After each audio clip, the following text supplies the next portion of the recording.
वहां संत जिनकी नहीं झपकती थी पलके, वहां संत जिनके पास थी सारी सिद्धियां, वहां संत जिन्होंने मक्का और मदीना तक की थी पैदल यात्रा, जिन्होंने यूरोप में हिंदू संस्कृति और धर्म की थी स्थापना, वहां संत जिनको मौलवी भी करते थे नमस्कार, वहां संत जो मरते हुए भी आज है जिंदा।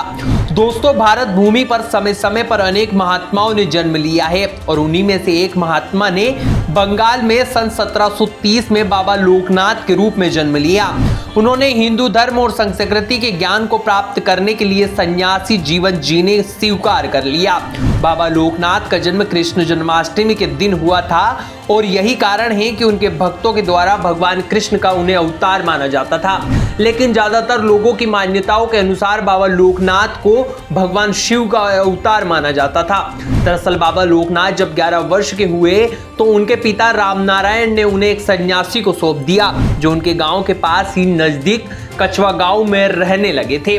और कुछ इसी तरह बाबा ने अगले कुछ साल अपने गांव के नजदीक ही बिताए। लेकिन उनकी जिज्ञासाओं के कारण गुरु गांगुली ने कोलकाता के कालीघाट के अनेक मंदिरों में ले जाकर उन्हें परम सत्य का ज्ञान जागृत कराया। बाबा लोकनाथ ने पहाड़ों, जंगलों और मैदान में रहकर ब्रह्मचर्य का पालन किया, जहां बाबा ने योग से लेकर अनेक सिद्धियों का कारनामा करके दिखाया और सभी लोगों को सफलता हासिल कराई।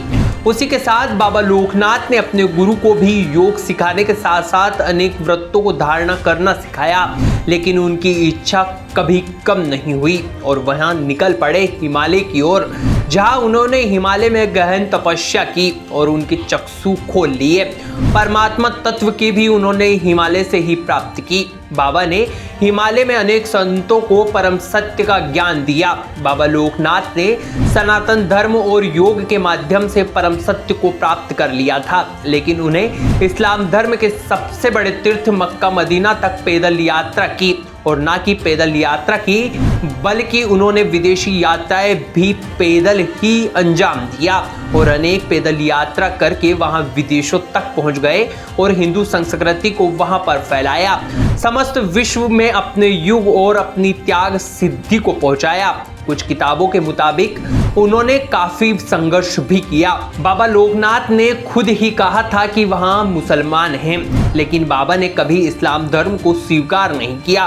बाबा लोकनाथ ने मुसलमान धर्म की परिभाषा देते हुए कहा कि जिस भी इंसान के पास इमाम पक्का है वहां पक्का मुसलमान है। बहरहाल भारत के इस प्रसिद्ध बाबा लोकनाथ के बारे में आपकी क्या प्रतिक्रिया है, हमें कमेंट बॉक्स में कमेंट करके जरूर बताएं।